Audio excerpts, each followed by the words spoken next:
Hello friends, अस्सलाम वालेकुम। कैसे हैं आप लोग? I am doctor Shamim Ahmad. Welcome to my channel.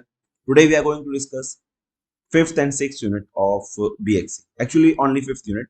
पांचवी यूनिट हम लोग इस लेक्चर में डिस्कस करेंगे और सिक्स यूनिट अगले लेक्चर में हम लोग डिस्कस करेंगे। थर्ड और फोर्थ यूनिट बेसिक इलेक्ट्रॉनिक्स की हम लोग पहले दो वीडियो में डिस्कस कर चुके हैं। आई होप कि आप लोगों ने वो देख ली होंगी, अगर नहीं देखी है तो जाके देखो। देखो, आप लोग का जो एंडसेम का सिलेबस है ना, वो कुछ इस टाइप का है कि हर एक यूनिट, एंडसेम क्या बल्कि पूरा बेसिक इलेक्ट्रॉनिक्स का सिलेबस ऐसा है कि हर एक यूनिट एक अपने आप में सब्जेक्ट है पूरा। लेकिन इसमें जो थर्ड यूनिट वो थोड़ी सी बड़ी थी, क्योंकि उसमें कैलकुलेशंस वगैरह ज्यादा थी और मतलब डिजिटल में लॉजिक गेट्स वगैरह में उसमें हर एक में ट्रूथ टेबल और उसकी कैलकुलेशन बहुत ज्यादा है। और वो आपके आगे क्योंकि काम भी आएगा, भले ही आप कंप्यूटर के हो, इलेक्ट्रॉनिक्स के हो, इलेक्ट्रिकल के हो, चाहे मैकेनिकल के हो, है ना। किसी भी ब्रांच में अगर आप हैं, क्योंकि आपको आगे जाके कंप्यूटर यूज करना ही है, तो इसीलिए वो लॉजिक्स आपको पढ़ने जरूरी भी थे, इसलिए वो बहुत ज्यादा डिटेल में दी गई थी वो वाली यूनिट। बाकी जो तीनों की तीनों यूनिट है, फोर्थ फिफ्थ सिक्स, आपने देखा होगा फोर्थ यूनिट का भी जो लेक्चर था मुश्किल से 1 घंटे का था। ऐसे ही फिफ्थ और सिक्स यूनिट भी बहुत ज्यादा बड़ी नहीं, बहुत मतलब है तो टॉपिक्स तो बहुत सारे हैं उसके अंदर, लेकिन बहुत शॉर्ट में डिस्कस किए गए।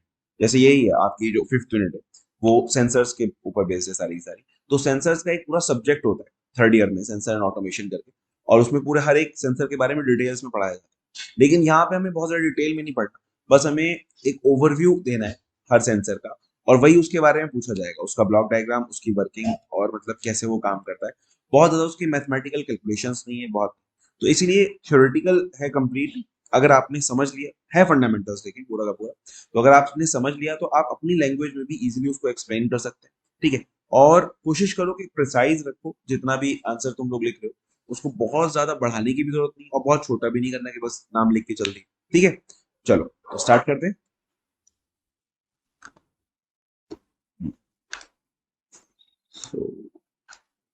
सेंसर्स, तो होता क्या है सेंसर? सेंसर बनाए सेंसेस से। हम लोग के पास टोटल 5 सेंस होती है, पता है ना आप लोग को? नहीं पता? अरे बताया होगा यार बचपन में सबने कि हमारे पास टोटल 5 सेंसेस होती है। फिर सिक्स सिक्स सेंस तो सुना ही होगा आप लोगों ने, है ना, बहुत सारी मूवीज में भी यूज होता है कि सिक्स सेंस बहुत अच्छा है इसका, है ना। तो सिक्स सेंस तो एक मतलब क्या कह सकते हैं उसको, मिथ है, जरूरी नहीं है कि हो सबके पास, मतलब उसको पूर्वाभास कहते हैं एक्चुअली सिक्स सेंस को, कि किसी चीज के होने से पहले आपको लगे कि वो चीज होने वाली है, या जो चीज विजिबल नहीं है वो भी आप लोग को थोड़ा सा फील हो रहा है कि ऐसा हो सकता है, उसको सिक्स सेंस कहते हैं। बाकी हमारे पास टोटल 5 सेंसेस होती है। कौन कौन सी 5 सेंसेस होती है? आंख, नाक, जबान, कान और स्किन। आईज, नोज, ईयर, टंग और स्किन। ये हमारे पास टोटल 5 सेंसेस होते हैं। ठीक है, 5 सेंसेस 5 अलग अलग चीजों को सेंस करते हैं। जैसे आंख किसको सेंस कर रही है? आंख किसको सेंस कर रही है? लाइट को, है ना। तो आंख हमारा कैसा लाइट सेंसर, जो कि डिफरेंट डिफरेंट जो लाइट्स आ रही हैं उसको सेंस करके हमारे ब्रेन को सिग्नल भेजता है। तो आई में हमारे पास लाइट सेंसर होगा। ईयर में हमारे पास क्या है? साउंड सेंसर है, जो वॉइस को जो है सुन रहा है। उसके अलावा फिर टंग में हमारे पास टेस्ट सेंसर होते हैं। देखा, जबान पे टेस्ट बर्ड्स होते हैं। कुछ लोग के जबान में टेस्ट बर्ड्स खराब हो जाते हैं तो उनको किसी भी चीज का टेस्ट नहीं आ पाता। ऐसी नाक में क्या है हमारे पास? स्मेल सेंसर या गैस सेंसर कह सकते हो आप लोग, कि डिफरेंट डिफरेंट गैसेस की स्मेल अलग अलग होती है, तो उसको आदमी सेंस करके बता पाता है कि हाँ ये जो है कौन सी गैस है, किस चीज की बदबू आ रही है या खुशबू आ रही है। ऑब्वियसली बात है। मेरे एक दोस्त थे कश्मीर के, मीर भाई। तो उनके साथ ये प्रॉब्लम थी बेचारों की, नाक के सेंसर्स ही खराब थे। वो बोलते थे कि मुझे कभी किसी चीज की खुशबू आती है ना बदबू आती है। और उनको हेरिडिटी थी, मतलब उनकी मदर के साथ भी वैसे।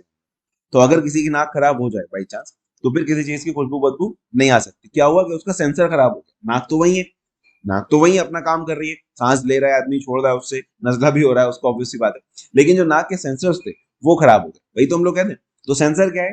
जो किसी चीज को सेंस कर रहा है, किसी सिग्नल को सेंस करके, या किसी भी फिजिकल, एक्चुअली सिग्नल भी नहीं, किसी फिजिकल क्वांटिटी को सेंस करके उसको बता रहा है हमारे दिमाग को। एक्चुअली यहाँ पे हम लोग के पास तो दिमाग है, लेकिन कंप्यूटर का दिमाग क्या होता है? मशीन का दिमाग कंप्यूटर होता है। कंप्यूटर में सीपीयू जो होता है वो एक्चुअली उसका दिमाग होता है। सही है। तो हमारे पास डिफरेंट टाइप के सेंसर्स हैं। ठीक है, ये हमारा कलर सेंसर हो गया, गैस सेंसर हो गया, ये सारे के सारे सेंसर ज्यादातर आपकी बॉडी में लगे हुए हैं, जो कि हमें पता भी। So we should always be thankful to God, है ना, कि हम लोग को अल्लाह का शुक्र अदा करना चाहिए कि अल्लाह ने हमारी सारी चीजें सही सालिम बनाई है। सही है। तो उसके अलावा फिर टेम्परेचर सेंसर है। टेम्परेचर सेंसर भी कई सारे टाइप के होते हैं। जैसे LM35 छोटी सी आईसी होती है सेंसर के लिए। इसके अलावा और भी LDR है, हमारा लाइट सेंसर हो गया। टेम्परेचर सेंसर और कोई नहीं दिया इन्होंने? ओके, ह्यूमिडिटी सेंसर है हमारे पास कि नमी कितनी है वो पता करने का। टच सेंसर है, जो हर डिवाइस में आजकल लगा होता है। आईआर सेंसर इंफ्रारेड रेडिएशन को सेंस करता है। इसके अलावा ये दूसरा आईआर सेंसर है ट्रांसमिटिव टाइप, ठीक है, इसमें ये ट्रांसमिट भी करेगा और रिसीव भी करेगा। हार्ट बीट सेंसर है, जो आपने देखा होगा उसमें जो मशीन होती है हार्ट बीट को, पल्स को चेक करने के लिए ऑक्सीमीटर होता है, पल्स ऑक्सीमीटर, तो उसमें वो बीट भी बताता है और ऑक्सीजन बीट बताता है, तो उसमें भी ये वाला हमारा हार्ट बीट सेंसर भी लगा हुआ होता है। ये ईसीजी मशीन्स में लगा हुआ होता है, ठीक है। इसके बाद वाटर फ्लो सेंसर हो गया, पीआईआर सेंसर, ये प्रॉक्सिमिटी सेंसर होता है, इसके आसपास की रेंज में अगर कोई आएगा तो ये सिग्नल देता है कि हाँ भाई यहाँ पर कोई चीज है या कोई आदमी है, ठीक है। कोई भी चीज अगर उसके रेंज में आती है तो वो सिग्नल जनरेट करता है। स्मोक सेंसर है, गैस सेंसर है, अल्ट्रासोनिक सेंसर है, थर्मिस्टर है हमारे पास, ये भी एक टाइप का टेम्परेचर सेंसर होता है। एक ये टेम्परेचर सेंसर है, एक ये टेम्परेचर सेंसर है। इसके अलावा ये भी एक प्रॉक्सिमिटी सेंसर है, ठीक है। तो इस टाइप के डिफरेंट डिफरेंट टाइप के हमारे पास सेंसर होते हैं। मेनली हम लोग क्लासीफाई कर सकते हैं इसको 3 ग्रुप में। पहली चीज है एक्टिव पैसिव, दूसरा प्राइमरी सेकेंडरी, और तीसरा ट्रांसड्यूसर और इनवर्स ट्रांसड्यूसर। ट्रांसड्यूसर किसको कहते हैं? देखो ट्रांसड्यूसर हम लोग कहते हैं जो फिजिकल सिग्नल को इलेक्ट्रिकल सिग्नल में कन्वर्ट करता है, ठीक है। नॉर्मली तो वैसे ट्रांसड्यूसर हम लोग कहते हैं जो एक फॉर्म ऑफ एनर्जी को दूसरे फॉर्म ऑफ एनर्जी में कन्वर्ट कर रहा हो, वो हमारा ट्रांसड्यूसर होता है। लेकिन यहाँ हम लोग अगर सेंसर की बात करें तो अगर कोई फिजिकल सिग्नल जैसे हमारी प्रेशर है, टेम्परेचर है, फ्लो है, ठीक है, या गैस है, मतलब कोई भी चीज है, साउंड है, उसको अगर हम लोग कन्वर्ट कर रहे हैं इलेक्ट्रिकल सिग्नल में, तो वो हमारा जो है ट्रांसड्यूसर होगा। और अगर अगर कोई इलेक्ट्रिकल सिग्नल कन्वर्ट हो रहा है फिजिकल सिग्नल में, तो उसको हम लोग इनवर्स ट्रांसड्यूसर कहते हैं। जैसे बहुत ही कॉमन एग्जांपल है ट्रांसड्यूसर का हमारा माइक। जिस माइक से मैं आपसे बात कर रहा हूँ, तो जो माइक है वो माइक हमारा ट्रांसड्यूसर है कि वो मेरी वॉइस को कन्वर्ट कर रहा है इलेक्ट्रिकल सिग्नल, ठीक है। और ऐसे ही हमारे पास जो स्पीकर है वो क्या है, वो इनवर्स ट्रांसड्यूसर, वो इलेक्ट्रिकल सिग्नल को कन्वर्ट कर रहा है साउंड के अंदर, ठीक है। तो इस टाइप के हमारे पास सेंसर होंगे। उसके अलावा फिर एक्टिव पैसिव। एक्टिव और पैसिव में क्या है? एक्टिव में हम लोग के पास जो मेन सेंसर है वो खुद ही रीडिंग दे रहा होगा, वो वोल्टेज के फॉर्म में हम लोग को सिग्नल दे रहा होगा, ठीक है। और पैसिव में क्या होगा? पैसिव में ये होगा कि हमने कोई सेंसर लगाया और उसकी कोई प्रॉपर्टी चेंज हो रही है, ठीक है, तो उसको हम लोग मेजर करेंगे कि ठीक है, जैसे जैसे एक सिंपल वायर हमने लिया, एक टेम्परेचर पे इस वायर का रेजिस्टेंस दूसरा था। आपने बेसिक इलेक्ट्रिकल इंजीनियरिंग में पढ़ा होगा, आरटीसी था हमारे पास, रेजिस्टेंस टेम्परेचर कोफिशिएंट, सही है। तो वो उसका हर मेटल का अलग होता है, तो हर टेम्परेचर पे जैसे जैसे टेम्परेचर डिफरेंट होता है वैसे वैसे रेजिस्टेंस चेंज हो जाता है हमारे मेटल का। तो अगर मैं मेजर कर रहा हूँ, एक मेटल का पीस मैंने रखा या वायर मैंने रखा और मैंने एक टेम्परेचर पे उसको मेजर किया, ठीक है, और मेरे पास उसका ग्राफ है, मेरे पास उसका ग्राफ कुछ याद है आप लोगों को, जिस टाइप का ग्राफ होता था हमारे पास सेंसर्स के लिए, मतलब आरटीसी के लिए, मेटल का ऐसा था, एलॉय का थोड़ा ऐसा था, सेमीकंडक्टर का कुछ इस टाइप का था, ठीक है। तो अब मेरे पास एक ग्राफ है, मैंने मेजर किया कि इस वाले टेम्परेचर पे मैंने रेजिस्टेंस मेजर किया इसका, तो कोई रेजिस्टेंस की रीडिंग मुझे यहाँ मिली, ठीक है। तो मुझे क्या मिल गया यहाँ से, इस रेजिस्टेंस इसका यहाँ पे था, मान लो 100 ओम या 1000 ओम, और यहाँ से मैंने इस ग्राफ से लोकेट कर लिया कि ये टेम्परेचर किस रेंज पे आ रहा है, मतलब 30 केल्विन पे आ रहा है। तो मुझे पता चल गया कि 30 केल्विन है इसका, या 30 डिग्री सेल्सियस इसका टेम्परेचर, ठीक है। तो ये होता है हमारा पैसिव सेंसर, कि ये हमें रीडिंग नहीं दे रहा, ये हमें वोल्टेज नहीं दे रहा, बल्कि ये इसकी कोई अपनी प्रॉपर्टी चेंज हो रही है, उसको हम मेजर करके पता कर रहे हैं कि ये वोल्टेज, मतलब इसका जो है वो कितना चेंज हुआ है क्वांटिटी में। जैसे हम रेजिस्टेंस के चेंज को मेजर कर रहे हैं हम लोग, उससे पता कर रहे हैं कि टेम्परेचर में कितना चेंज हुआ, ठीक है। तो एक ऐसा सेंसर हुआ पैसिव सेंसर हुआ। एक्टिव सेंसर में डायरेक्टली कोई हमने डिवाइस लगाया जिस जो अगर प्रॉपर्टी चेंज हो रही है तो ऑटोमेटिकली उसका सिग्नल चेंज होगा। जैसे हमारा माइक है, माइक हमारा एक एक्टिव जो है वो सेंसर है कि हमारे वॉइस को वो ऑटोमेटिकली वोल्टेजेस में कन्वर्ट करके हम लोग को दे रहा है, ठीक है। इसके अलावा एनालॉग डिजिटल सिग्नल है हमारे पास, एनालॉग और डिजिटल सेंसर। सिंपल जो हमारा रीडिंग एनालॉग में दे रहा है वो एनालॉग सेंसर है, और जो डिजिटल में हम लोग को शो करके दे रहा है उसको हम लोग डिजिटल सेंसर कहते हैं। बट सही बताऊं, मतलब ज्यादा सही अच्छा क्वालिफिकेशन का, मतलब क्वांटिटी इसका ज्यादा अच्छा क्लासिफिकेशन ऐसे कर सकते हैं हम लोग कि एनालॉग में हमारे पास कंटिन्यूअस रीडिंग्स होती है, ठीक है, और डिजिटल में हमारे पास सिंपल या तो 0 या 1, या तो है या नहीं, कुछ इस टाइप का आउटपुट रहता है। जैसे कि आपके गैस सेंसर्स आते हैं, आप लोगों ने अगर फर्स्ट ईयर में प्रोजेक्ट बेस्ड लर्निंग में कुछ ना कोई प्रोजेक्ट बनाया होगा, तो उसमें अगर किसी ने गैस सेंसर यूज किया है या टेम्परेचर सेंसर यूज किया है या ह्यूमिडिटी सेंसर यूज किया है, तो उसमें एक डिजिटल आउटपुट होता है और एक एनालॉग आउटपुट होता है। एनालॉग आउटपुट में रेंज मिलती है हम लोग को, वो कंटिन्यूअसली वैरी करता है। डिजिटल में अगर गैस उसने सेंस की तो फौरन वो ऑन सिग्नल दे देगा, और गैस उसके पास नहीं सेंस नहीं हो रही तो वो 0 सिग्नल देगा। इस टाइप से वो डिजिटल आउटपुट पे काम करता है हमारा, ठीक है, जो सेंसर होता है। और इसके अलावा बाकी आपने थर्मोमीटर देखे होंगे, एक हमारा एनालॉग थर्मोमीटर होता था, एक हमारा डिजिटल थर्मोमीटर होता था, ठीक है, वो दोनों ही सेंसर की तरह वर्क करते हैं। Based on transduction, resistive, capacitive और इंडक्टिव, कि हमारा जो ट्रांसड्यूसर है वो किस टाइप का है, इसका रेजिस्टेंस चेंज हो रहा है, इसका कैपेसिटेंस चेंज हो रहा है फिजिकल क्वांटिटी के अकॉर्डिंग, या इसका इंडक्टेंस चेंज हो रहा है फिजिकल क्वांटिटी के अकॉर्डिंग, तो उससे भी हम लोग उसको क्लासिफाई कर सकते हैं कि हमारे पास कौन सा ट्रांसड्यूसर है। ठीक है, चलिए फिर आते हैं हमारे पास फर्स्ट सेंसर है जो मोशन सेंसर। मोशन सेंसर में हमें क्या पता करना है कि कोई चीज हमारे पास रखी हुई थी, वो हिली अपनी जगह से या नहीं हिली, और हिली तो कितना हिली, ठीक है, कितना डिस्प्लेस हुई अपनी जगह से, उसको हम लोग मोशन सेंसर कहते हैं। ठीक है, तो यहाँ पे जो हमारे पास मोशन सेंसर है, फर्स्ट टाइप का मोशन सेंसर है LVDT, linear variable differential transformer. क्या है? Linear variable differential transformer. आप सबने ट्रांसफॉर्मर पढ़ा है। ट्रांसफॉर्मर हमारा Faraday's law of electromagnetic induction पे वर्क करता है कि अगर एक कॉइल में हमने एसी करंट हम लोग फ्लो करा रहे हैं, उसकी विसिनिटी में उसके पास दूसरी कॉइल रखी हुई है, तो इसका ईएमएफ उसके अंदर इंड्यूस हो जाएगा, है ना। इसको हम लोग कहते हैं इलेक्ट्रोमैग्नेटिक इंडक्शन, कि यहाँ से एसी वोल्टेज इसके अंदर इंड्यूस हो जाएगा, और वो डिपेंड करेगा कॉइल की साइज पे।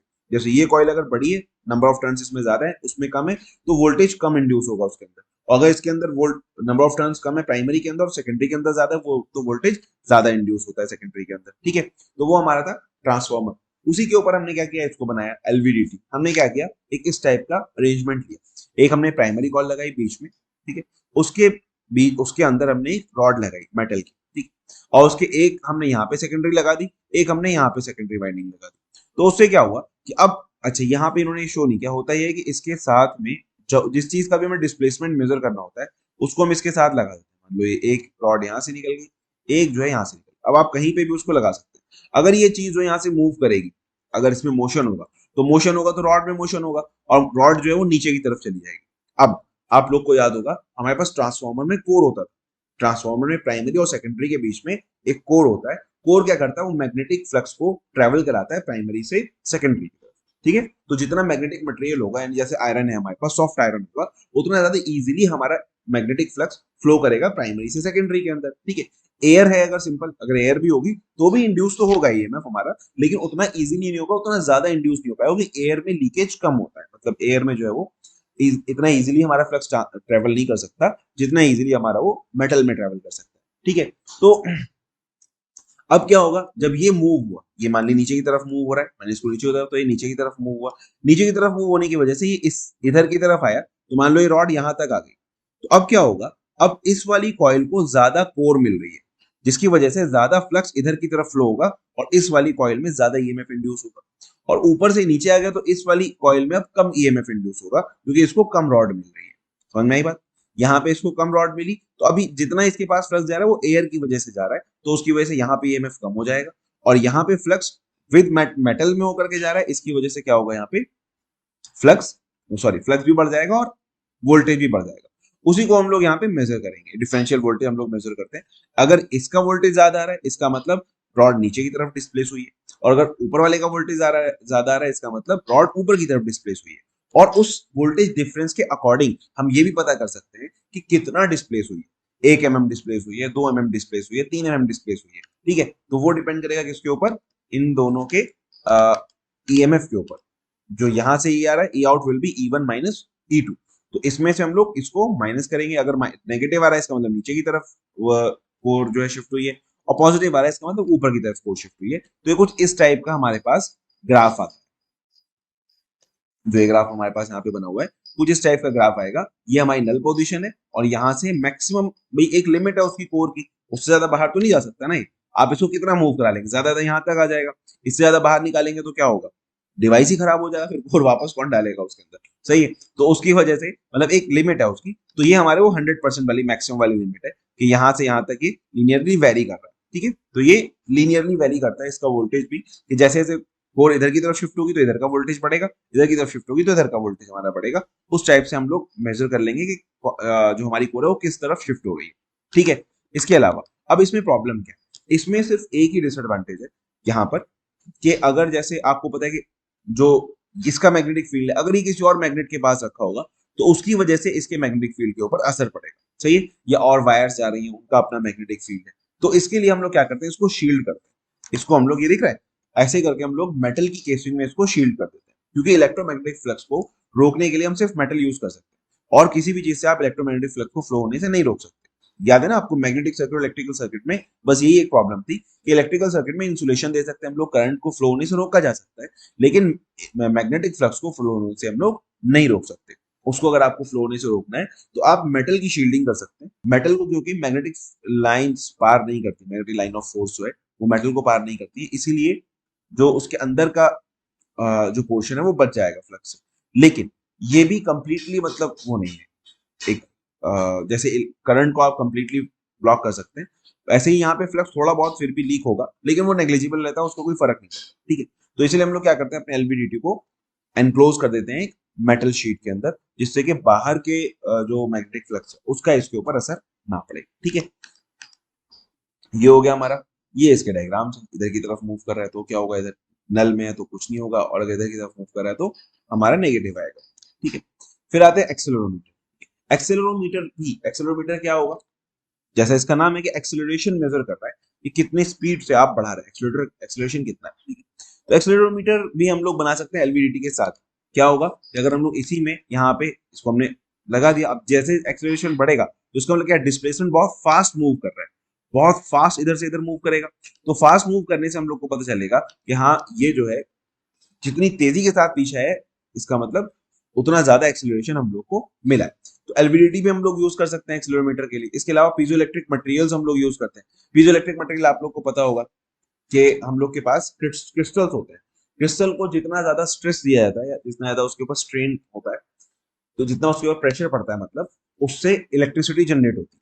पीजो इलेक्ट्रिक मटेरियल्स होते हैं हमारे पास। आपने प्रोजेक्ट्स में भी देखा होगा कि कुछ लोगों ने रोड के पेवमेंट पे उसको लगाया इलेक्ट्रिसिटी जनरेट करने के लिए, कि जब लोग उसके ऊपर चलेंगे तो उससे इलेक्ट्रिसिटी जनरेट होगी। तो क्या होता है, वो पीजो इलेक्ट्रिक मटेरियल्स होते हैं हमारे पास, कि जब उनके ऊपर प्रेशर पड़ता है तो वो ऑसिलेशन जनरेट करते हैं, वोल्टेज जनरेट करते हैं। ठीक है, जैसा कि क्रिस्टल्स वगैरह होते हैं, जैसे माइक में भी यही होता है। माइक में एक छोटा सा क्रिस्टल लगा होता है, जो साउंड की वजह से उसके ऊपर स्ट्रेन आता है, जो हम बोलते हैं उसकी वजह से उसको प्रेशर पड़ता है, और उसको वो कन्वर्ट करता है इलेक्ट्रिकल सिग्नल्स वोल्टेज। ठीक है, तो वैसे हमारे पास पीजो इलेक्ट्रिक मटेरियल्स को हम यूज करके एक्सेलरोमीटर भी बना सकते हैं, कि जब हम उसको तेज चलाएंगे तो उसकी वजह से जो एयर का प्रेशर पड़ेगा या नॉर्मल जो है मूवमेंट का प्रेशर पड़ेगा, उससे पीजो इलेक्ट्रिक मटेरियल में एकदम से राइज, शार्प राइज हमें वोल्टेज में मिलेगा, और वो हमें एक्सेलरेशन बताएगा कि हाँ ज्यादा तेज, बहुत तेज स्पीड बढ़ रही है, एक्सेलरेशन ज्यादा है।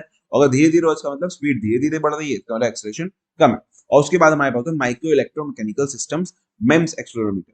वो कुछ इस टाइप के होते हैं कि हमने छोटे छोटे कैपेसिटर्स लगा रखे हैं, इस टाइप का, कि हमने एक छोटे छोटे कैपेसिटर लगा रखे हैं और यहाँ स्प्रिंग लगी हुई है जो इसको अपनी इनिशियल पोजीशन पे रखती है। ठीक है, अगर आप इसको आगे ले जाएंगे तो थोड़ी देर के आगे चला जाएगा, लेकिन जैसे आप फोर्स हटाएंगे तो वापस से स्प्रिंग इसको ओरिजिनल पोजीशन पे लेकर के आ जाएगी। ठीक है, तो उसमें क्या होगा, जब मूवमेंट हमारा एक्सेलरेशन हो रहा है आगे पीछे किसी भी तरफ, तो ये जो प्लेट्स का डिफरेंस है ये चेंज होगा। अगर ये प्लेट इधर की तरफ जा रही है, इसका मतलब ये वाला कैपेसिटर ज्यादा कैपेसिटेंस देगा और ये वाला कम देगा। लेकिन अगर प्लेट इधर की तरफ जा रही है, इसका मतलब ये वाला कैपेसिटर ज्यादा कैपेसिटेंस देगा, क्योंकि कैपेसिटेंस डिस्टेंस के इनवर्सली प्रोपोर्शनल होता है ना। हमारे पास कैपेसिटेंस का फॉर्मूला क्या था, कैपेसिटेंस का फॉर्मूला था हमारे पास epsilon A by D.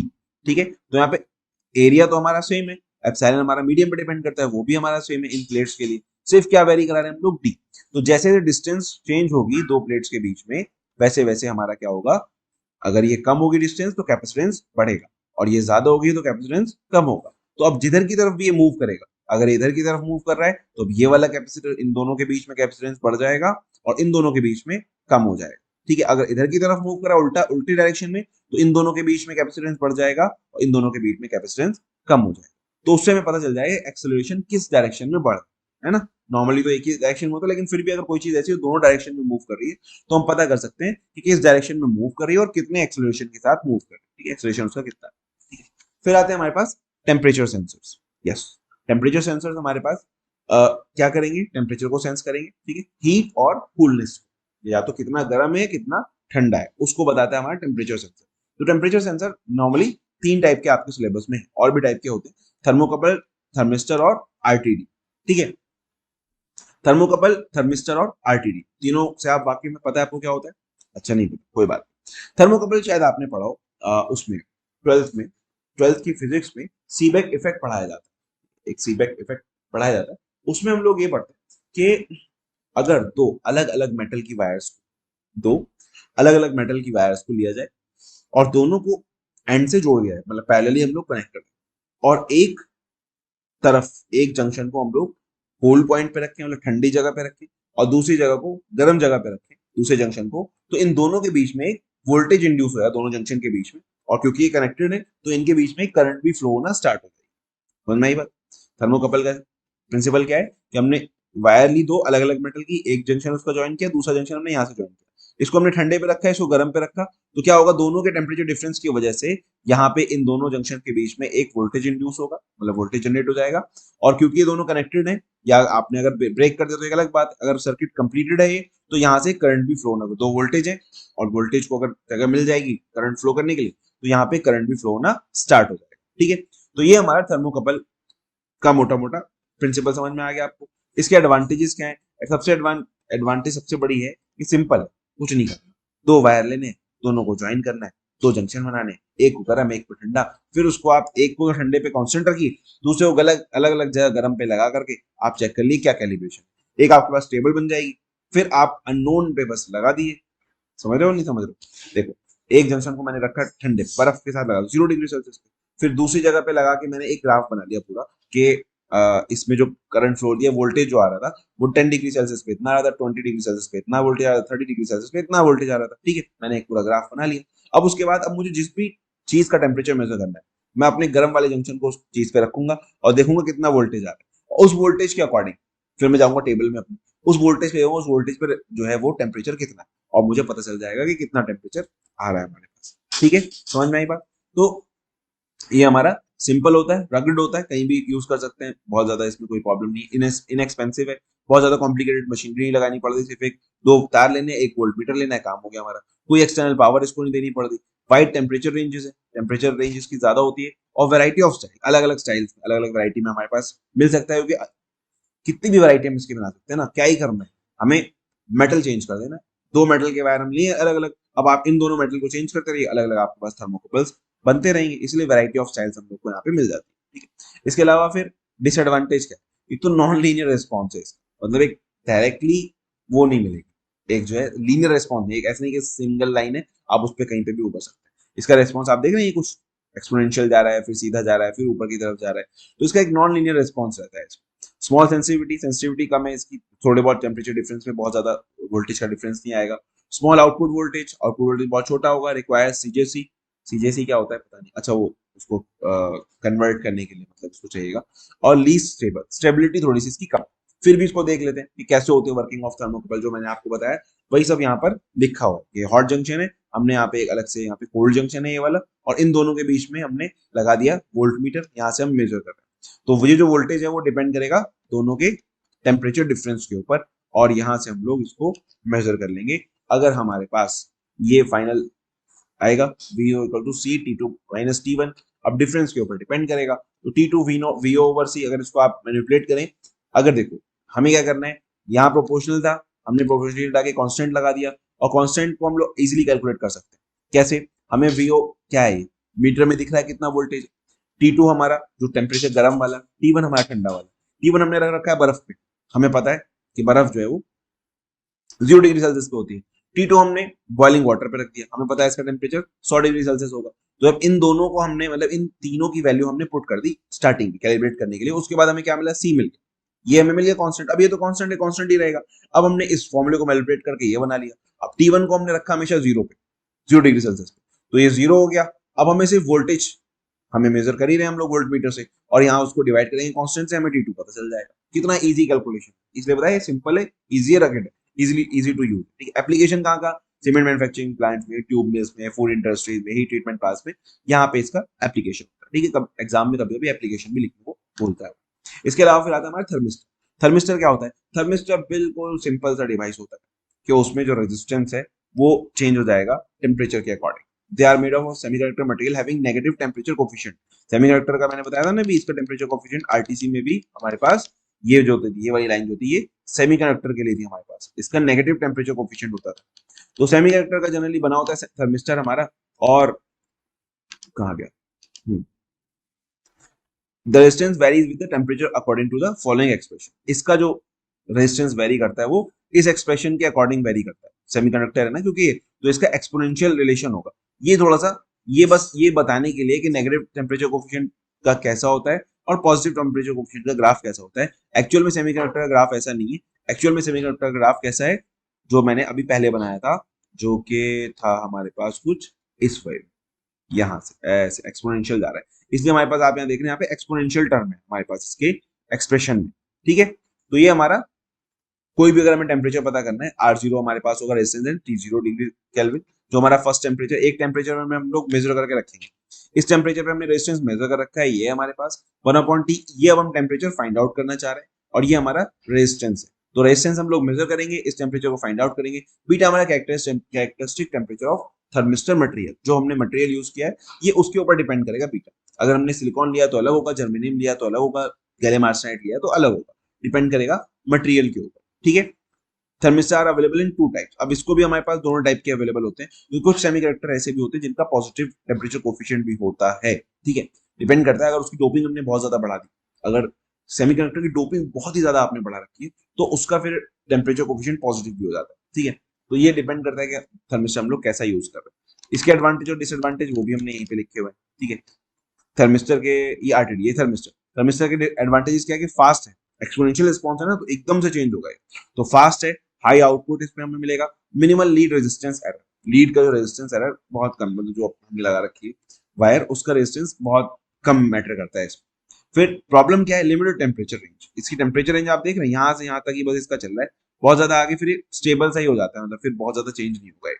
Limited temperature range, externally powered, बाहर से हमें इसको ऑब्वियसली बात है पावर बाहर से देनी पड़ेगी, मेजर कर रहे हैं ना हम लोग उसको, तो वोल्टेज हमें बाहर से मेजर लगा के मेजर करना पड़ेगा। नॉन लीनियर है ये भी, क्योंकि ऐसे जा रहा है, देख रहे हैं आप, नॉन लीनियर है ही। More fragile and self heating error, इसमें अपने आप खुद में, क्योंकि जब करंट कंडक्ट करती है सेमीकंडक्टर में, तो उसमें अपना भी टेम्परेचर जो है वो जनरेट हो जाता है, तो उसकी वजह से प्रॉब्लम आ सकती है कि सेल्फ हीटिंग एरर उसके अंदर आ सकता है। ठीक है, वर्किंग कैसे करते हैं हम लोग, इसको कैसे यूज करते हैं, वो हम लोग वही एक व्हीटस्टोन ब्रिज लेंगे यहाँ पे, और 4 हमने यहाँ पे रेजिस्टेंस लगा रखे हैं, एक में हमने थर्मिस्टर लगा दिया। अब ये जब बराबर होंगे चारों के चारों, तो यहाँ पे कोई भी हमें रिफ्लेक्शन देखने को नहीं मिलेगा। ठीक है, अब जैसे जैसे ये चेंज होगा, वैसे वैसे इसका यहाँ वोल्टेज चेंज होगा, और जब ये वोल्टेज चेंज होगा, तो इन दोनों पॉइंट्स के बीच में वोल्टेज डिफरेंस चेंज होगा, और जब इन दोनों के बीच में वोल्टेज डिफरेंस आ जाएगा, तो यहाँ पे हमें गैल्वेनोमीटर पे डिफ्लेक्शन देखने को मिलेगा, और इसको हम चाहें तो वोल्टेज में मेजर भी कर सकते हैं कि भी हाँ, यहाँ पे हमें वोल्टेज देखने को मिलेगा। तो आप ये देख रहे हैं, यहाँ पे हमें पूरा का पूरा एक एक्सटर्नल सर्किट लगाना पड़ रहा है इससे टेम्परेचर को मेजर करने के लिए। थर्मोकपल में ऐसा नहीं था, थर्मोकपल में हमने सिंपल ज्वाइन किया और एक हमने सिर्फ वहां पे वोल्ट मीटर लगा दिया था, जिससे हम लोग मेजर कर पा रहे थे। ठीक है, तो इसीलिए इसको कहते हैं एक्सटर्नली पावर्ड, इसको एक्सटर्नल पावर की जरूरत पड़ती है वर्क करने के लिए। ठीक, तो ये हमारा थर्मिस्टर यहाँ पे लगा हुआ है, टेम्परेचर के अकॉर्डिंग ये चेंज होगा, उसके अकॉर्डिंग वोल्टेज चेंज होगी, और हमें पता चल जाएगा कितना टेम्परेचर हमारा है। ठीक है, application for precision temperature measurement, बहुत ज्यादा जहाँ प्रिसीजन चाहिए होता है, एक्सपोनेंशियली वेरी कर रहा है, तो बहुत थोड़े से टेम्परेचर से भी इसका रेजिस्टेंस बहुत ज्यादा वेरी कर, तो इसलिए जहां पे बहुत प्रिसाइज टेम्परेचर चाहिए होता है, बिल्कुल एक्यूरेट, वहां पे हम लोग यूज करते हैं, और ऑब्वियसली बायोमेडिकल इंस्ट्रूमेंटेशन में यूज होगा, और measuring temperature distribution around the object, एक ही ऑब्जेक्ट में पूरे में अलग अलग जगह पे कितने कितना टेम्परेचर है, उसको भी हम लोग यूज करते हैं यहाँ पर, उसको भी मेजर करने के लिए यूज करते हैं। फिर आता है हमारा रेजिस्टेंट टेम्परेचर डिटेक्टर, आरटीडी, ये सबसे ज्यादा पॉपुलर है, मतलब सबसे ज्यादा यही यूज होता है लैब्स में, या बड़े जो है वो प्लांट्स में, इंडस्ट्री में, बहुत ज्यादा जहाँ पे हम लोग इंडस्ट्रियल एप्लीकेशन होता है, वहाँ पे हम लोग आरटीडी को ही यूज करते हैं। यह करता है, it works on principle the electric resistance of a metal changes with change in its temperature. वहां हम सेमीकंडक्टर यूज करते हैं थर्मिस्टर में, और इसमें बस यही फर्क है, वहां सेमीकंडक्टर यूज होता है, यहाँ पे मेटल यूज होता है। और जैसे मैंने आपको बताया था आरटीसी वाले डायग्राम में, कि मेटल का जो आरटीसी होता है का डायग्राम, वो लीनियर होता है, जैसे टेम्परेचर बढ़ेगा वैसे वैसे हमारा रेजिस्टेंस बढ़ रहा होगा। तो यहाँ पे हम लोग बस यही करते हैं। देखिए वो इक्वेशन आ गई जो आपने बेसिक इलेक्ट्रिकल इंजीनियरिंग में आरटीसी की इक्वेशन थी हमारे पास, RT equals to R not into 1 plus alpha not T. ठीक है, तो यहाँ पे हम लोग क्या करते हैं, एक सिंपल मेटल यूज कर रहे हैं, जैसे जैसे टेम्परेचर बढ़ेगा वैसे वैसे इसका रेजिस्टेंस बढ़ेगा, और उस रेजिस्टेंस को मेजर करके हम लोग पता कर लेंगे कितना टेम्परेचर है। ठीक है, तो उसके लिए ये हमारा रेजिस्टेंस है जो हम मेजर कर रहे हैं, इसकी हमें वैल्यू पता होगी, R0 और अल्फा नॉट, ये भी हम लोग स्टार्टिंग में जो बिल्कुल 0 डिग्री सेल्सियस पे हमने इसका रेजिस्टेंस मेजर किया, उस पे हमने अल्फा नॉट मेजर कर लिया इसके लिए, और फिर वहां से हमने, अब हमें टी पता करना है, तो टी की जो वैल्यू होगी, आरटी हम लोग मेजर कर रहे हैं, RT upon R naught minus 1 divide by alpha, ऐसा करके अल्फा नॉट टोटल हमारा टी आ जाता है। ठीक है, तो ये इक्वेशन हम लोग फॉलो करते हैं टेम्परेचर को पता करते हैं, और सबसे ज्यादा जो यूज होता है वो प्लेटिनम वायर का आरटीसी यूज करते हैं हम लोग, कि वो सबसे ज्यादा स्टेबल होता है और लॉन्ग लास्टिंग होता है इस टाइप में। Sensitive potential of RTD called an element is a coil of a small diameter high purity wire, बहुत ज्यादा प्योर मटेरियल का आप लोग वायर यूज करते हैं, usually constructed of platinum, copper और निकल, इन तीन मेटल में से ज्यादातर किसी एक चीज का बना हुआ होता है। This type of RTD is called a wire bound RTD, यहाँ पे हमने वायर को के बाउंड, इसलिए इसको वायर बाउंड आरटीडी कहते हैं। With thin film elements, a thin film of platinum is deposited onto ceramic substrate, इसकी जगह हम ये भी कर सकते हैं, एक बहुत छोटी सी थिन फिल्म इसके ऊपर डायरेक्टली डिपॉजिट कर दे बजाय वायर को इसके ऊपर बाउंड करने के लिए, तो वो हमारा थिन फिल्म टाइप का आरटीडी हो जाता है। ठीक है, ये हमारा सिंपल आरटीडी कॉन्सेप्ट है। अब इसको कैसे वर्क करें, इसको भी सिमिलर वे में वर्क कराते हैं जैसे हम लोग थर्मिस्टर को वर्क कराते हैं। मैंने बताया ना, सिर्फ एक ही फर्क है कि वहां हम लोग सेमीकंडक्टर यूज कर रहे हैं या मेटल यूज कर रहे हैं। इससे फायदा क्या होता है कि इसका रिस्पॉन्स लीनियर है, ठीक है, तो इजिली आप कैलिब्रेट कर सकते हैं, कोई प्रॉब्लम नहीं होती। वर्किंग इसकी सेम बस, क्योंकि यहाँ पे हमने आरटीडी लगा रखा है, टेम्परेचर के साथ इसका डिफरेंस, इसका रेजिस्टेंस चेंज होगा और उसकी वजह से वोल्टेज चेंज होगा, यहाँ पे दोनों वोल्टेज डिफरेंस आ जाएगा, जिससे इसमें हमें डिफ्लेक्शन मिलेगा और हम पता कर लेंगे कितना टेम्परेचर है, जितना ज्यादा डिफ्लेक्शन उतना ज्यादा टेम्परेचर होगा वहां। इस टाइप से हम लोग, बस फर्क ये होगा कि यहाँ पे ये पॉजिटिव टेम्परेचर कोफिशिएंट है, जैसे जैसे टेम्परेचर बढ़ेगा वैसे वैसे ये वोल्टेज इंक्रीज होगा, तो यहाँ में डिफ्लेक्शन उल्टी तरफ देखने को मिलेगा, जो आरटीडी में जिस तरफ दिख रहा था उससे रिवर्स में डिफ्लेक्शन यहाँ पे देखने को, सॉरी थर्मिस्टर में जिस तरफ मिल रहा था उससे रिवर्स में डिफ्लेक्शन आरटीडी में देखने को मिलेगा। ठीक है, एप्लीकेशन क्या है, air conditioning, refrigeration service, food processing, textile processing, plastic processing, इन सब जगह मतलब इंडस्ट्रीज में ये यूज होता है। मैंने बताया ज्यादातर इंडस्ट्री में हम लोग आरटीडी ही यूज करते हैं। ठीक है, फिर आ गया हमारे पास गैस सेंसर। ठीक है, टेम्परेचर सेंसर हो गया हमारा, डिस्टेंस सेंसर हो गया, मतलब मूवमेंट सेंसर हो गया, और एक्सेलरोमीटर हो गया, गैस सेंसर बचा हमारे पास। गैस सेंसर में गैस सेंसर और बायोमेडिकल सेंसर, दो सेंसर बचे। गैस सेंसर्स हमारे क्या होंगे कि जो गैसेस को सेंस करते हैं, एनवायरनमेंट में डिफरेंट डिफरेंट गैसेस होती हैं, तो उसके लिए हम लोग ने गैस सेंसर बनाया जैसे CO2 है, क्योंकि स्मोक जो होता है, ज्यादातर धुआं जो होता है उसमें ज्यादातर CO2 होती है, तो CO2 को सेंस करना है, अमोनिया को सेंस करना है, इस टाइप की जो गैसेज होती है उनको सेंस करने के लिए हम लोग गैस सेंसर्स बनाते हैं। तो दो टाइप के होते हैं, एक तो होता है गैस सेंसिंग इलेक्ट्रोड टाइप और एक होता है आयन सेलेक्टिव इलेक्ट्रोड टाइप। ठीक है, इसमें हमारे पास इलेक्ट्रोड होगा। तो गैस सेंसिंग इलेक्ट्रोड में क्या होता है, it consist of a metal oxide film as a sensing element, the exact metal depend upon the gas to be detected. अब अलग अलग गैस के लिए हम लोग अलग अलग मेटल यूज करेंगे, वो डिपेंड करता है। The thin film is connected to the electrode and from the electrode the connecting wire are taken out of for measurement of resistance. The sensing element is covered with the sensing body having a sensor cap and a filter. ये हमारा sensor cap हो गया, ये एक छोटा hydrophobic filter हो गया। Hydrophobic मतलब ये पानी को अपने ऊपर नहीं आने देगा। हाइड्रोफोबिक और हाइड्रोफिलिक, हाइड्रोफोबिक मतलब पानी से डरने वाला मटेरियल, यानी वो अगर उसके ऊपर पानी गिरेगा तो वो उसको हटा देगा, और हाइड्रोफिलिक मतलब पानी को प्यार करने वाला मटेरियल, क्या जो भी समझो, मतलब पानी से लगाव रखने वाला मटेरियल, तो अगर पानी उसके ऊपर आएगा तो वो वही उसको अपने ऊपर जमा करके रखता है, उसको हम लोग हाइड्रोफिलिक मटेरियल कहते हैं। हाइड्रोफोबिक जो डर रहा हो, जो पानी को दूर भगा रखने से। ठीक है, तो ये एक अरेंजमेंट हो गया, केस हो गया। इसके अंदर हमने एक छोटा सा सेंसिंग एलिमेंट लगाया जो कि हमारी मेटल ऑक्साइड का सरफेस। इस मेटल ऑक्साइड के सरफेस पे जब गैस टच होगी तो उसकी वजह से इसका रेजिस्टेंस चेंज हो जाएगा। ठीक है, रेजिस्टेंस चेंज होने की वजह से हम लोग उसको मेजर कर लेंगे कितना रेजिस्टेंस चेंज हुआ है, इसका मतलब गैस आई हुई है। ठीक है, when the gas is allowed to enter the sensor body, it is observed by the sensing element which changes its resistance. The change in resistance is proportional to gas concentration. जैसे जितनी ज्यादा concentrated gas होगी उतना ज्यादा change होगा resistance में। Gas sensor भी बल्कि बहुत सारे लोग यूज करते हैं पीबीएल में अपने, है ना, तो उसमें जो एनालॉग इनपुट होता है, एनालॉग आउटपुट होता है, वो डायरेक्टली ये रेजिस्टेंस का आउटपुट होता है, कि जैसे जैसे गैस का कंसंट्रेशन बढ़ेगा वैसे वैसे वो आउटपुट उसका बढ़ जाता है। तो इसीलिए हमारे पास ऑप्शन होता है कि हम लोग परसेंटेज में भी शो कर सकते हैं कि कितना ज्यादा परसेंटेज गैस का है हवा में, कंसंट्रेशन कितना ज्यादा। The linear equation between resistance and gas concentration can be established.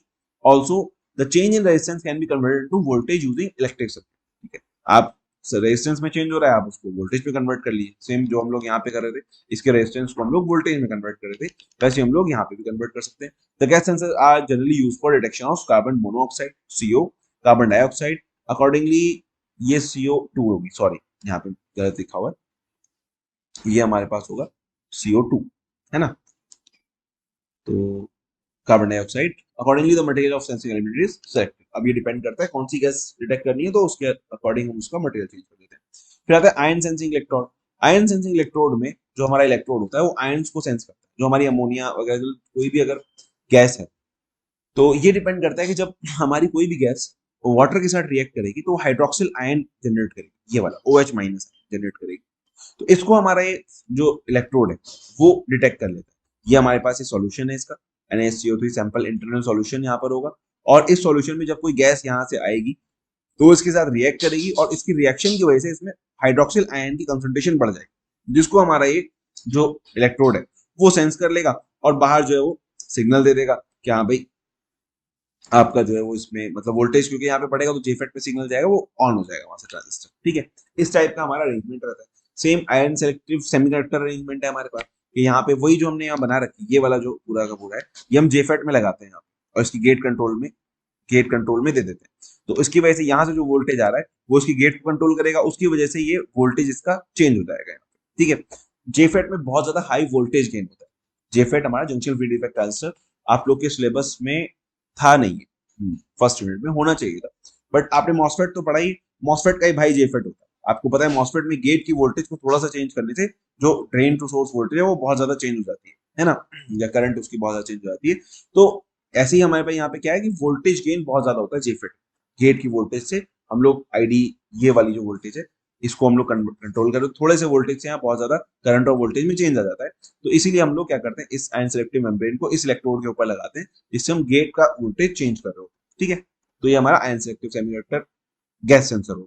ठीक है, इसके बाद है हमारे पास ऑप्टिकल सेंसर। ऑप्टिकल सेंसर भी दो टाइप के दिए नहीं दिए नहीं, अरे एक ही दिया हुआ है, LDR है, light dependent resistor. Optical sensor एक और टाइप का हो सकता है, याद है आपको कौन सा सेंसर हो सकता है? फर्स्ट यूनिट में आपने पढ़ा है, कौन सा? फोटोडायोड। फोटोडायोड भी हम लोग एज ए यूज कर सकते हैं एज एन ऑप्टिकल सेंसर। जब मैंने पढ़ाया था फोटोडायोड तो मैंने उसको बताया था कि अगर उसके अगर हमें ऑप्टिकल सेंसर की तरह यूज करना है तो हम जस्ट उसको रिवर्स बायस में लगाएंगे, और जब लाइट गिरेगी उसके ऊपर तो करंट कंडक्ट होगी, हमें पता चल जाएगा कि लाइट ज्यादा है, और अगर डार्क होगा तो करंट कंडक्ट होना बंद हो जाएगी, या उसकी करंट चेंज भी होती है, जितनी ज्यादा लाइट गिरेगी उतनी ज्यादा करंट हम लोग को मिलेगी। तो उसको भी हम as an optical sensor use कर सकते हैं। दूसरा होता है हमारे पास LDR, लाइट डिपेंडेंट रेजिस्टर। ठीक है, लाइट डिपेंडेंट रेजिस्टर क्या करेगा कि जब इसके ऊपर लाइट पड़ेगी तो उसकी वजह से क्या होगा, एब्जॉर्प्शन होगा, फोटोनिक एब्जॉर्प्शन होगा। सेमीकंडक्टर में क्या होता है कि हमारे पास एक कंडक्शन बैंड होता है, एक वैलेंस बैंड होता है। तो वैलेंस बैंड जब ज्यादातर इलेक्ट्रॉन हमारे वैलेंस बैंड में कैप्चर रहते हैं, थोड़े फ्री इलेक्ट्रॉन कंडक्शन बैंड में होंगे, थोड़े से होल वैलेंस बैंड में। लेकिन जब इसके ऊपर लाइट गिरती है तो वैलेंस बैंड के इलेक्ट्रॉन एनर्जी लेके पहुंच जाते हैं कंडक्शन बैंड। अब इससे क्या होगा, इससे इलेक्ट्रॉन होल पेयर जनरेट होगा। वैलेंस बैंड में जो छोड़ के गया इलेक्ट्रॉन वहां पे उसकी जगह एक होल जनरेट हो जाएगा, और कंडक्शन बैंड में एक इलेक्ट्रॉन हमें मिल गया। तो एक फोटोन से हमें दो चार्ज कैरियर मिल गए, एक होल और एक इलेक्ट्रॉन। उसकी वजह से रेजिस्टेंस इसका बहुत कम हो जाता है। देख रहे हो ये इसका लाइट इंटेंसिटी के साथ एक्सपोनेंशियली डिक्रीज कर रहा है। जैसे जैसे लाइट इंटेंसिटी बढ़ेगी रेजिस्टेंस हमारा एकदम से हमारा कम होना स्टार्ट हो जाएगा। ठीक है, तो ये फिनोमिना हम लोग यूज कर लेते हैं लाइट सेंसिंग के लिए। जब लाइट डल रही है, लाइट गिर रही है इसके ऊपर, तो कितना है 5000 सिर्फ हमारे पास 5000 ओम, यानी 5 किलो ओम रेजिस्टेंस है इसका। और जब अंधेरा है, लाइट नहीं गिर रही उसके ऊपर, तो कितना है 1000 मिलियन 20 मिलियन ओम, यानी 20 मेगा ओम रेजिस्टेंस हो गया हमारे पास। समझ लो, 5 किलो ओम से 20 मेगा ओम रेजिस्टेंस हम लोग को मिल रहा है डार्क में। तो इसको हम लोग यूज करेंगे as a light sensing material. और ये करते भी हम लोग, जैसे आपने देखा होगा स्ट्रीट लाइट लगी होती है बहुत सारी जगह पे, तो अपने आप ऑन हो जाती है। ठीक है, अंधेरा होती है, तो उसकी वजह यही है कि हमने उसमें एक LDR लगा दिया। जब लाइट चली जाएगी, ठीक है, तो इसका रेजिस्टेंस बढ़ जाएगा, तो यहाँ इससे नहीं होके दूसरी जगह से करंट जाएगी, लाइट हमारी ऑन हो जाएगी। और जब डे में इस पे लाइट पड़ेगी तो ये उसको बंद कर देगा, लाइट को शॉर्ट सर्किट कर देगा, तो वहां से करंट आ जाएगा, इससे जाएगी, तो हमारी जो लाइट है वो बंद हो जाती है। इसको हम लोग इस तरह से यूज करते हैं। उसमें लाइट, ये देखो लिखा भी lighting switch, LDR automatic turn on light, और कैमरा शटर कंट्रोल, ये सब भी हम लोग इसमें यूज कर लेते हैं। ऑप्टिकल सेंसर में ऐसे फ्लैश कंट्रोल के लिए कि अगर लाइट ज्यादा है तो फ्लैश अपने ऑटोमेटिक होते हैं, ऑटोमेटिक फ्लैश का ऑप्शन होता है हमारे पास। अगर लाइट ज्यादा है तो फ्लैश नहीं चलेगी, लाइट कम है तो फ्लैश चलेगी, उस जगह भी यूज होता है। ठीक है, इसके बाद फिर आते हैं हमारे पास मैकेनिकल सेंसर। मैकेनिकल सेंसर जैसे स्ट्रेन गेज है या लोड सेल्स है, ये ज्यादातर यूज होते हैं हमारे पास वेट मेजरमेंट के लिए। ठीक है, यहाँ पे आप देख ही रहे हैं इसका इस टाइप का हमारे पास कुछ अरेंजमेंट होता है। तो उसमें क्या होगा, जब इसके ऊपर लोड पड़ेगा, यहाँ से इसके ऊपर स्ट्रेन गेज हम लोगों ने यहाँ पे लगाया, जब इसके ऊपर लोड पड़ेगा तो उसकी वजह से इसका रेजिस्टेंस चेंज हो जाता है। उसकी वजह से क्या होगा कि इसका वोल्टेज डिफरेंस हो, वो भी हमने वही व्हीटस्टोन ब्रिज उसमें लगा रखा है, तो उसकी वजह से वोल्टेज चेंज होगा इन चारों के बीच में, और हमें रिफ्लेक्शन यहाँ पर मिल जाएगा। Strain gauge is a sensor whose measured electrical resistance varies with change in strain। Strain gauge क्या होता है कि जैसे जैसे इसके ऊपर प्रेशर पड़ेगा इसका रेजिस्टेंस चेंज हो जाएगा। समझ लो बात, वही इसमें भी वायर्स है हमारे पास, तो वायर ऊपर नीचे होंगी तो उसकी वजह से लेंथ बढ़ जाएगी वायर की और रेजिस्टेंस हमारा चेंज हो जाएगा। स्ट्रेन इज द डिफॉर्मेशन और displacement of material that result from an applied stress. Stress is the force applied to the material divided by the material's cross section area. जो हमारा stress होता है वो force upon area होता है, और उसकी वजह से मटेरियल के अंदर स्ट्रेन डेवलप हो जाता है, जो उसकी डिफॉर्मिटी आ सकती है उसके अंदर। तो स्ट्रेन की वजह से क्या होगा, इसका रेजिस्टेंस चेंज हो जाएगा। Load cell is a sensor और a transducer that converts a load of or force acting it on into an electronic signal. This electronic signal can be a voltage current voltage change or current change or frequency change depending on the type of load cell and circuitry use. किस type का हम लोग circuitry use कर रहे हैं उसके ऊपर depend करेगा। स्ट्रेन गेज में हम लोग सिंपल यहाँ से इसका रेजिस्टेंस चेंज होगा प्रेशर की वजह से, तो हम लोग यहाँ पर देख लेंगे। और लोड सेल हम लोग सबसे ज्यादा यूज करते हैं वेट को मेजर करने में। वेइंग मशीन जितनी भी होती है उन सब में हमारे लोड सेल यूज होते हैं। जब उसके ऊपर वेट पड़ता है तो उसकी वजह से उसमें जो है वो वोल्टेज उसकी चेंज हो जाएगी। ये हमारा एक लोड सेल का पूरा डायग्राम है ना। तो क्योंकि हमने यहाँ रेजिस्टेंस लगा रखे हैं ना, इसके इनके रेजिस्टेंस चेंज हो गए और उसकी वजह से हम ये रेजिस्टेंस जो लगे हुए हैं इनकी वजह से यहाँ पे वोल्टेज चेंज हो जाएगा। ठीक है, कन्वर्ट लोड और force acting into an electronic signal. तो उसको क्या करेगा, वो वहां से वोल्टेज में कन्वर्ट कर देगा, इलेक्ट्रॉनिक सिग्नल में कन्वर्ट करके हम लोग को दे देगा। ठीक है, ये था हमारा मैकेनिकल सेंसर।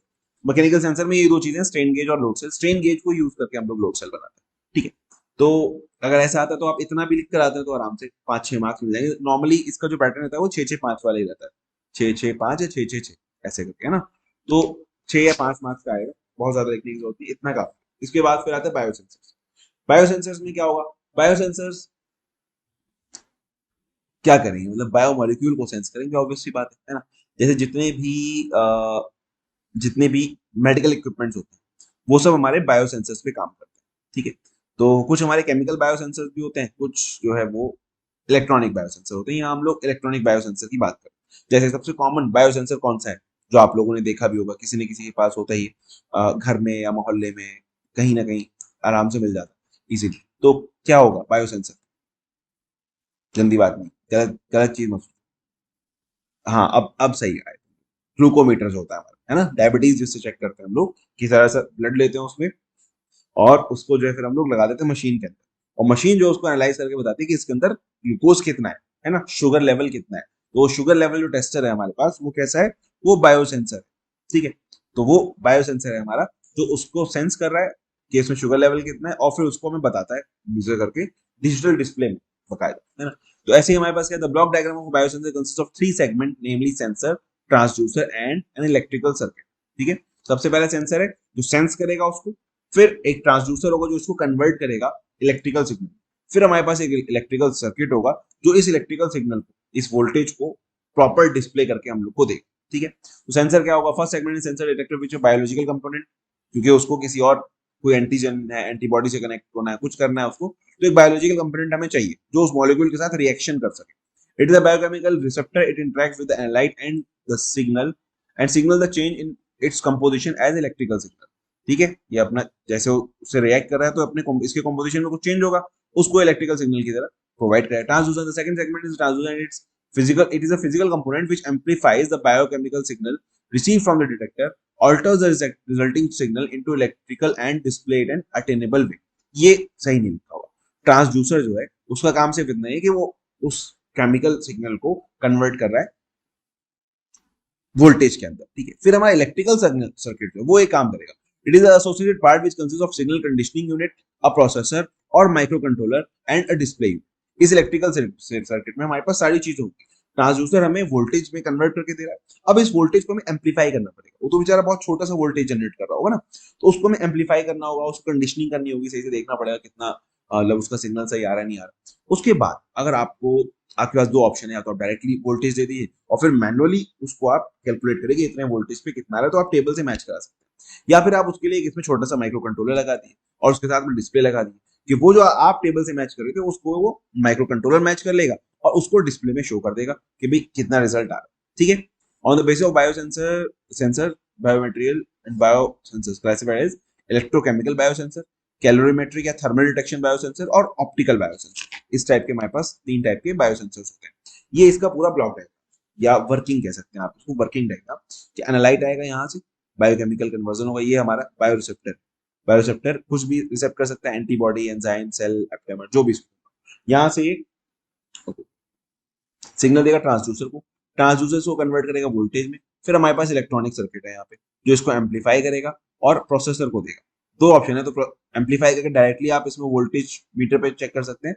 ये अच्छी चीज है कि उसको प्रोसेसर को दीजिए, वो उसको कन्वर्ट करेगा, मैच करेगा, फिर उसके बाद इस टाइप का सिग्नल हम लोग को पूरा बना करके देगा। अगर आप में से किसी ने भी सीबीसी वगैरह कराया होगा रिसेंटली, जो ब्लड टेस्ट होता है, तो आपको एक छोटी सी स्लिप उसमें दी होगी, है ना, जो एक मशीन होती है। अब तो सारे के सारे टेस्ट मशीन से हो गए, अब हाथ से आंखों से करने का, इवन अब कोई माइक्रोस्कोप भी यूज नहीं कर रहा, इस टाइप का मामला है। सब बस सैंपल डालते हैं मशीन में, मशीन अपने आप एनालाइज करके दे देती है। ठीक है, तो वहां क्या है कि हमारा जो एम्पलीफायर है और प्रोसेसर उसमें लगा हुआ, उसके साथ डिस्प्ले यूनिट लगी होती है, फिर प्रिंटर भी लगा होता है। तो लास्ट में वो प्रिंट करके आपको आपकी रिपोर्ट देगा कि ठीक है ये सब लिखा हुआ है, मशीन से प्रिंटेड है, और कुछ चीज होता है वो हाथ से भी ड्रॉ करके दे देता है। ठीक है, तो ये था हमारा बायोसेंसर। तो यहाँ पे आपकी 5th यूनिट कंप्लीट होती है। सही है, क्योंकि बहुत ज्यादा टाइम नहीं हुआ होगा, कितना होगा 40 मिनट्स के राउंड की रिकॉर्डिंग, तो पौने घंटे से भी कम में आपकी 5th यूनिट कंप्लीट हो गए। ऐसे ही 6th यूनिट भी लगभग पौना घंटा 1 घंटा लेगी, बहुत ज्यादा नहीं है सिलेबस, इजी है। आप बहुत ज्यादा लोड मत लीजिए अपने ऊपर, चीजों को अच्छे से समझ लीजिए। अगर आप उसको अपनी लैंग्वेज में भी समझा करके आ जाते हैं एग्जामिनर को, तो भी वो आपको मोस्ट प्रोबेबली सारे मार्क्स दे देगा। बस याद क्या रखना है कि डायग्राम सही बनाना है। जितने भी ब्लॉक डायग्राम्स हमारे, जितने भी वर्किंग डायग्राम है, वो डायग्राम अगर आपका सही है और उसके एक एक ब्लॉक को आप दो दो तीन तीन लाइन में एक्सप्लेन कर दे रहे हैं, तो आई होप कि आपको कंप्लीट मार्क्स मिल जाएंगे। ये बहुत अच्छा सब्जेक्ट है, ओ ग्रेड बहुत आसानी से बन जाएगा इसके अंदर। तो इस अपॉर्चुनिटी को मिस मत करना, अच्छे से काम करना। ठीक है, चलो मिलते हैं फिर अगली वीडियो में, तब तक के लिए ऑल द बेस्ट। और चैनल को सब्सक्राइब कर लो और बेल आइकन दबा लो, इससे नेक्स्ट वीडियो डालो तो तुम लोग को पता चलता है। ठीक है, और नीचे डिस्क्रिप्शन में टेलीग्राम चैनल का लिंक होगा मेरे, उसको आप अगर ज्वाइन करें तो जितने भी पीडीएफ्स हैं, जितने भी नोट्स हैं, उसके अलावा भी लोग अगर आपको कुछ मुझसे पूछना है वहां पूछ सकते हैं, यहाँ भी पूछ सकते हैं वीडियो के कमेंट में, कोई प्रॉब्लम नहीं। लेकिन ये कि और चीज अगर आपको कोई और चीज चाहिए, मतलब प्रीवियस ईयर पेपर्स हैं या और भी कोई भी चीज लोग चाहें, वहां पे हम लोग बहुत सारी चीजें शेयर करते रहते हैं और दूसरे स्टूडेंट्स भी शेयर करते रहते हैं, तो आप वो टेलीग्राम चैनल वहां पे ज्वाइन कर सकते हैं। ठीक है, चलिए मिलते हैं अगले वीडियो में, तब तक के लिए बाय।